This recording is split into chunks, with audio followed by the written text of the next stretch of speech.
Hi, my name is Jeffro, and this is Digital Dominance, the podcast for service-based small business owners who are ready to seize the recognition and growth that their company deserves. You've worked hard to build a business you're proud of. Now it's time for Digital Domination. Welcome back to Digital Dominance. Today, I'm joined by Ray Cornell, former psychologist turned copywriter and CEO of Cornell Content Marketing, where she helps B2B businesses build thought leadership and long-term growth without relying on short-term tactics like ads. Ray's expertise lies in psychology-driven marketing, which she uses to attract pre-qualified, pre-sold buyers. And we'll be diving into how understanding buyer psychology can lead to more engaged, loyal clients, while even possibly eliminating the need for ads. So, Ray, welcome to the show. Thanks so much for having me. Definitely. And I'm stumbling over your name because it's spelled R-A-I. So my brain wants to say Rye, but I know it's Ray. So I apologize if I stumble on that. But it's okay, it happens all the time. That's all right. It's unique and it helps people remember you. So, Ray, I am intrigued by your take on ads because not only do you want to move away from them because they're expensive, but you say the ads are manipulative. Now, I know sometimes we see fake scarcity and arbitrary deadlines. So, okay, I see that's manipulative. But what about the everyday straightforward ads from a local business promoting their services? Do you view those as manipulative as well? No, they don't have to be. So ads can be a great way to get in front of people if you're using the right language. But it's all about that language. And too often people fall into the trap of special offer just for you. No, it's not. It's not just for me. Don't insult my intelligence. I know you're putting this in front of thousands of people. Or hurry up and get this before it's gone. Well, you know what? I know you're going to be offering the exact same deal in 2 weeks when we have Black Friday. So don't lie to me. It's really an opportunity for you to build trust with the prospects that you want to connect with. And too often businesses fall into the trap of being so short-sighted and wanting to get those initial conversions and clicks that they end up destroying the relationship before it even has a chance. Yeah, no, I agree. Because when you do that, it's kind of like a short-term win, but it's going to hurt you in the long run, Exactly. Right? You're trying to take a shortcut, but it's undercutting your own integrity, and that's not going to help you. Bingo, exactly. So let's talk about the other side of it then, because ads can be expensive, and you advocate for eliminating ads as part of a long-term strategy. So what are the drawbacks to relying on ads? Yeah, so when you're doing ads, you have to constantly pour money into them in order for them to work. And then on top of that, people are very resistant to ads. It's why we invented TiVo. It's why we now have ad blockers. It's why people subscribe to things like Netflix and Hulu, where they don't have to be bombarded with advertisements on cable television. People are constantly trying to avoid ads. So with that knowledge that human behavior is always going to be resistant to the tactic, and the fact that you have to pour tons of time and money into them to get them to work, and you're constantly having to evolve the method to get it to work in front of the people who are becoming more resistant, it is fighting an uphill battle. Whereas if you go with a more long-term strategy, that's going to set the foundation for you to have a really sustainable marketing strategy that grows over time and actually works in the opposite direction. It gains momentum with every passing week, every passing month, and you pay once to create the things and you never have to pour money into that one piece ever again. Well, that sounds great, of course, but I'm going to push back a little bit because I know some people have bills to pay today. And if they can run ads and put $1 in and get 2 out, why wouldn't they keep doing that for as long as possible? So that's the thing. It's a short-term mechanism. If you need results now, yes, run ads. But you have to be building something that is going to have more longevity and sustainability in the background. And yes, that takes time. But if you can use the ads as a stopgap while you're ramping up your long-term demand generation strategy, then you can eventually turn the ads off and not have to pour so many resources into them while then leaning on the mechanism that you were building all along. Yeah, no, and I like that. So can you talk a little bit about what you should be building then? I'm assuming it's some form of content marketing or platform. What does that look like for you? Yes, I am the biggest proponent of content marketing. So you guessed it exactly right. It is content. So in order to build those long-term relationships, you have to start by forming a relationship based on problem solution win-wins. So what I mean by that is, If you are going after somebody who has a business problem, and I mostly do B2B marketing, so you can do the exact same thing for B2C and just think about what the consumer's problem is. But if you're going after that business relationship, you have to first think about, okay, where are they when they are having a problem? And it may not be the problem that is directly tied to your solution.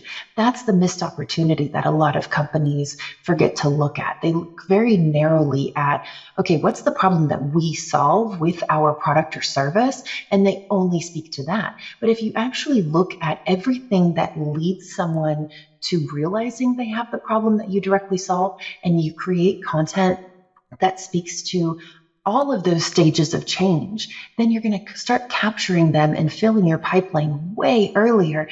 And you're going to have more touch points so that by the time they're actually ready to buy your solution, they're already pre-sold. And then that makes your sales team's jobs way easier. So let's say you're starting from scratch. Should I start by creating the content that's targeted at the buyers who are ready to go now and just need to be pushed over the edge, or the ones who are problem unaware and I'm just educating them from scratch? Typically, I like to do it in the reverse order. So if you think about the stages of change, which this is a psychological model that I used a lot when I was working as a substance abuse counselor. So I worked in a drug rehab center, I worked at a community counseling facility, I worked at a mental hospital, and everything that we do in trying to help people change their behaviors, particularly around substance abuse, is based on this stages of change model. And it's widely applicable, not just for substance abuse and rehab, but we all go through these stages of change where there's the pre-problem awareness, where they're not even aware that they have a problem. Then there's the problem awareness. Then there's the contemplation stage where they're thinking about changing, but they haven't decided. Then there's the decision stage, and then there's the action stage. And you can probably recognize that this follows very closely to the sales funnel. So if you start at the bottom of the sales funnel and that closest to ready to take action step, and then work backwards, that's going to give you the most efficient use of your time, because you'll capture more of those people who are ready to buy, approaching being ready to buy, thinking about being ready to buy, and over time you'll widen your net. Sure. And then once you've gone through all of that and created content for each stage, then that's probably the point where you can start considering pulling back on ads as you see people coming through the content funnel, essentially, right? Exactly. And what we see typically with the clients that we do this with is their website traffic skyrockets, their followers on LinkedIn skyrocket, they start getting more engagement, they get more opt-ins for the resources that they're putting out there. If they are running ads, especially things like video ads on LinkedIn, they actually get more engagement and more watches because they're building a foundation of a trustworthy brand that cares more about solving the prospect's problems than about selling and manipulating and capturing their contact information just for the sake of high pressure sales tactics. Yeah. So what about which platform to put all this content on? Obviously, we've got YouTube, which can be evergreen if you do it right, and it's a search engine. And there's others that are more temporal in nature that kind of are posted and then disappear after a while, like Twitter and Instagram, somewhere in the middle, and then you got LinkedIn. Where do you recommend posting, or how do you recommend doing that so that your content continues to reach people over time if you're not running ads? Yeah, so you're going to hate my answer. It totally depends. It really depends on who you're trying to reach. Where do those people hang out? Where do they go when they have questions, when they have problems? Do they go to Google? Do they go to Bing? Do they go to conferences and events? Do they go to their peers? Do they go to LinkedIn? Where are they going? Maybe they go to Reddit. You never know until you dig in and actually investigate your target audience to figure out what the predominant behavior is. Yeah, and I was thinking earlier as you're talking about this pairs really well with a good SEO strategy, because if you're creating this content and you post it on your website in a way that's helpful and organized, then you can optimize those posts for particular keywords so that when people do search on Google for this question, you're going to come up, whether it's a video that you posted or an article that you wrote out. And now they're in your funnel, essentially, right? And you have your call to action at the end, or get them on your list so they get the next piece of content and so forth. Exactly. And ideally, you're publishing your content in multiple platforms and multiple methods. So if you do a blog post or a white paper, for instance, which is written, then turn that into a video, turn it into an audio file that you can chop up into clips.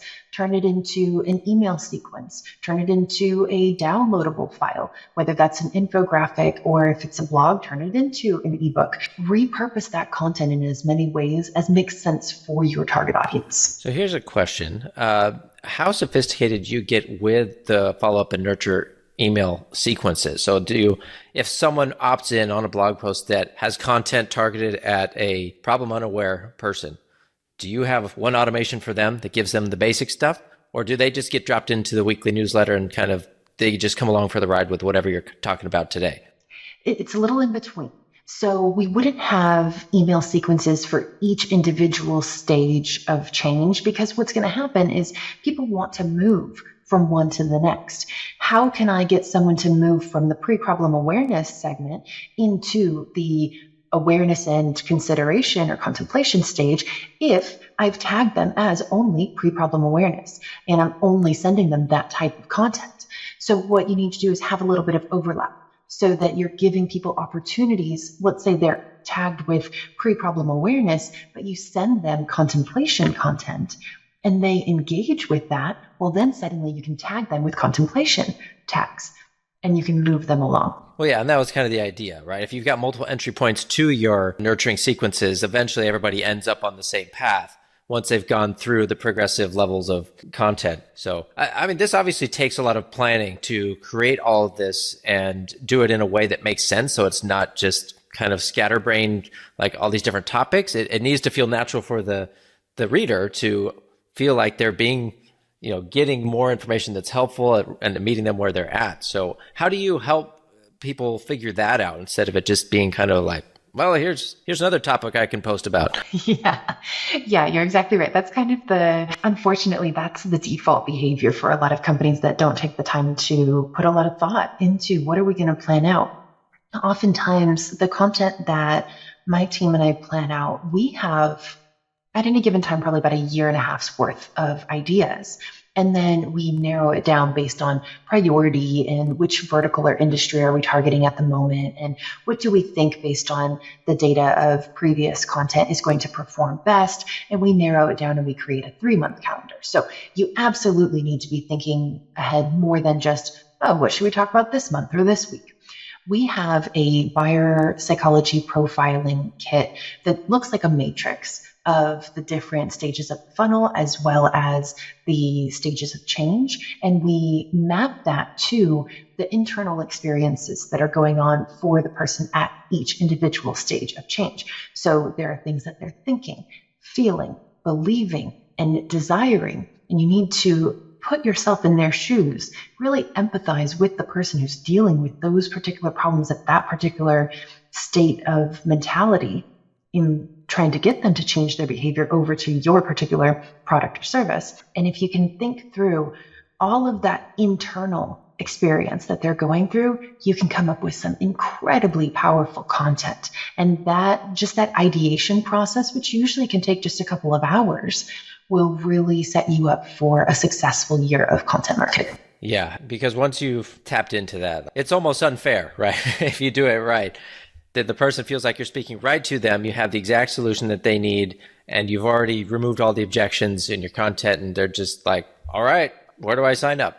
So, I mean, that obviously takes effort, takes practice, which I'm sure you guys, have kind of perfected that over time, or, got a lot of experience doing that.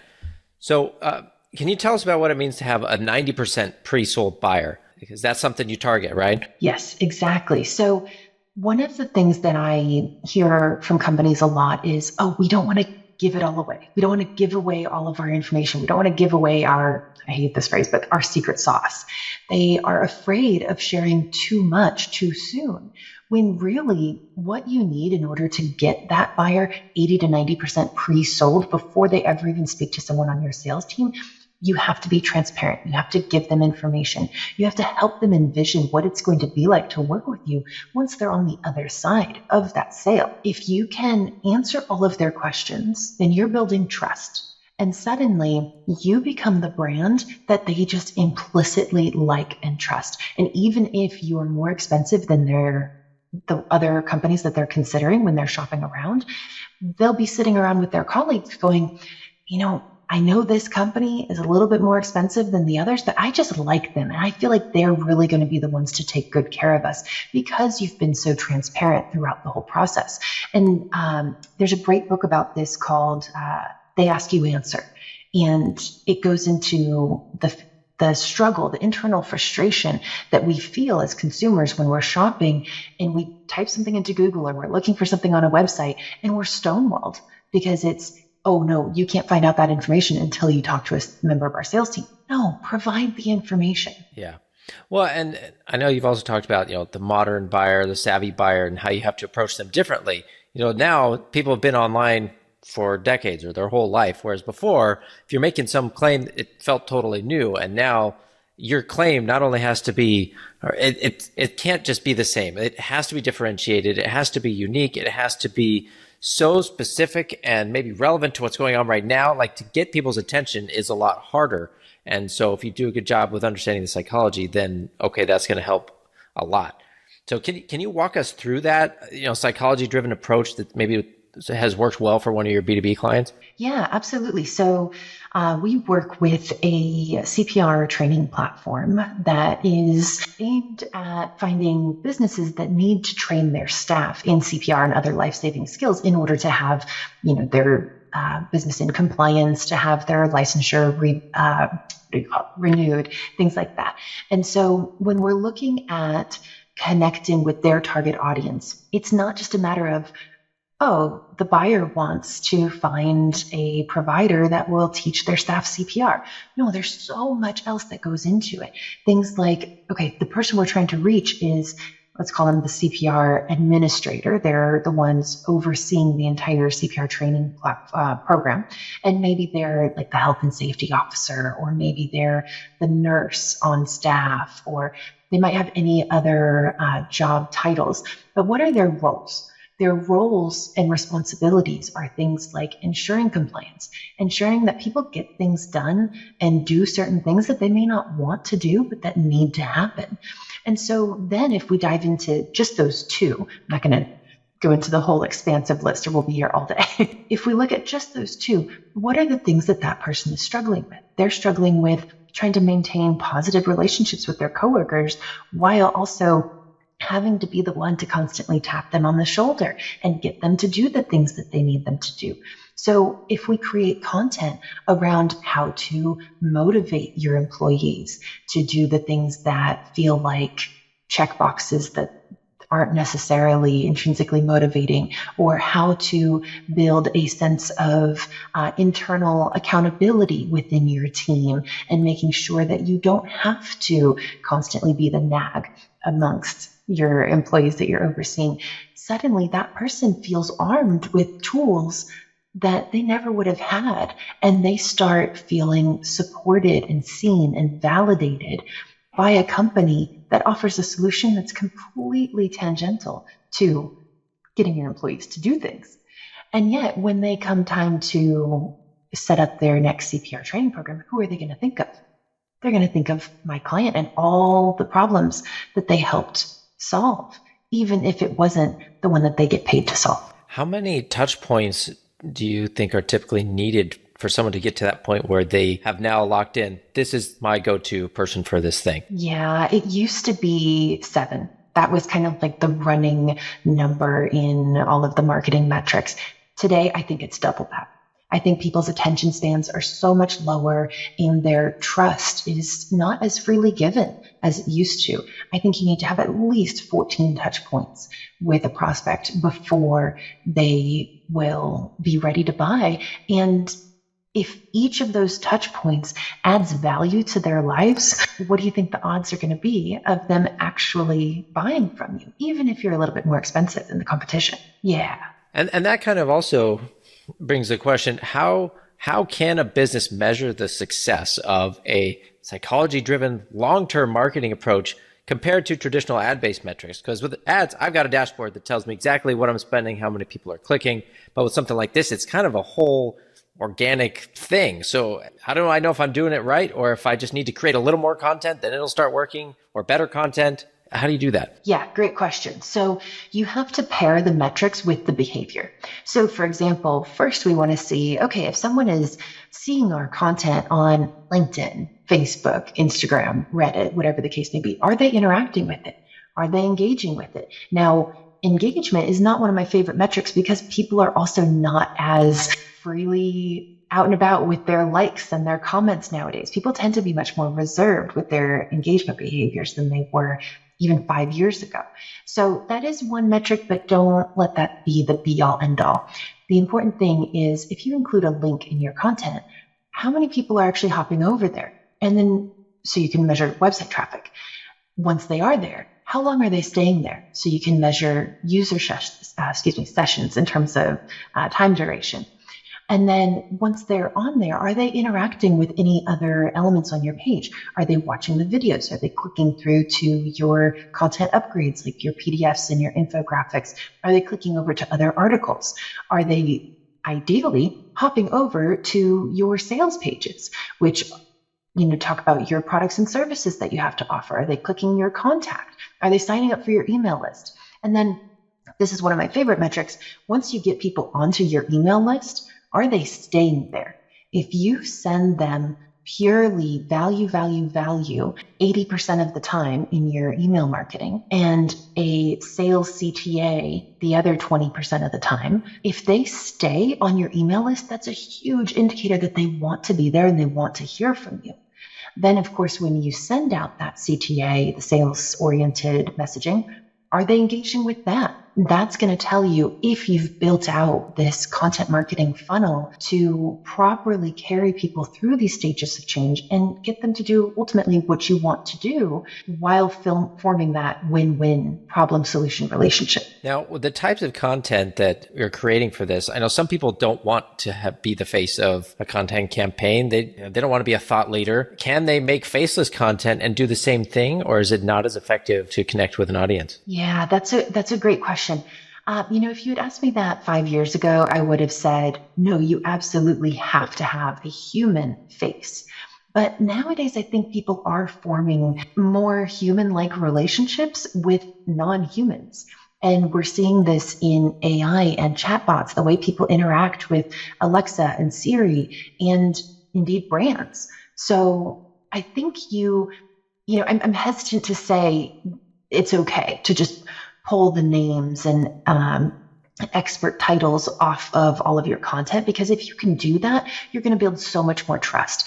But if you really want your brand to be the persona, then go all in on that, but make sure that your brand is human and relatable and has some sense of emotion and imperfection to it. Yeah, I agree. I think long-term it is better to have a real human rather than trying to manufacture that humanness over time. That's going to get harder and harder to do. So absolutely. Well, this is all really cool and helpful. And I agree. This is a great way forward that people really need to start considering if they haven't already, and just embracing this, getting used to being on camera, start putting in the reps, making content. It's going to be bad at first, but if you do the homework, like Ray talked about, to figure out the psychological profile, understand what your buyers want and need and where they're at, and meet them there with the content that helps them, that's going to help you get a lot farther than just making videos based on whatever you feel like talking about today.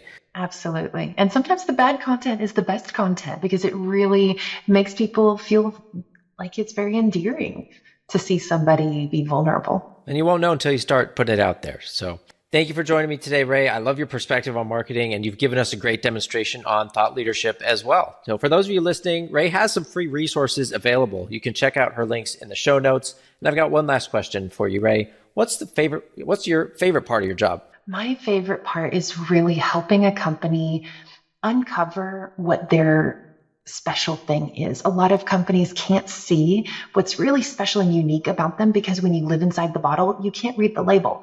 And so getting to help them uncover what's really going to set them apart and what they're really good at, it's so heartwarming because oftentimes the clients I work with are almost too humble for their own good. And then when we get to shine a spotlight on what really makes them stand out, it's just so much fun to see them come alive. That's awesome. And I love that analogy too of being inside the bottle, because it's true. We're too close to it. But thanks again for being here, Ray. Thanks to all of you guys for listening. If you thought this was valuable, please leave a review for the show on Apple or Spotify. Thanks for listening, and we'll see you next time. Thanks for tuning in to the Digital Dominance Podcast. This show is brought to you by FroBro.com. If you are a B2B service provider and you're ready to transform your website into a high-converting, lead-generating sales tool, go to frobro.com/revive to learn more.